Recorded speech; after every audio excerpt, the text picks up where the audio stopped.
Hello everyone, আমি পল্লব। আজ আপনাদের ঘুরে দেখাবো বাংলার তাজমহল।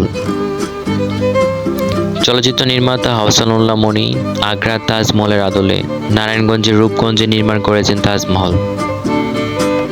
রেপ্লিকা হলেও প্রায় $56 মিলিয়ন ব্যয় করে অত্যন্ত দক্ষতার সাথে নির্মাণ করা হয়েছে এই তাজমহল।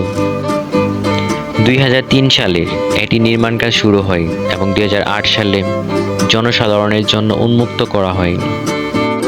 যাতায়াত: ঢাকা সিলেট মহাসড়ক দিয়ে ভৈরব, নরসিংদী কিংবা কিশোরগঞ্জগামী বাসে বড়পা বাস স্ট্যান্ডে নেমে সিএনজি করে বাংলা তাজমহল দেখতে যেতে পারবেন।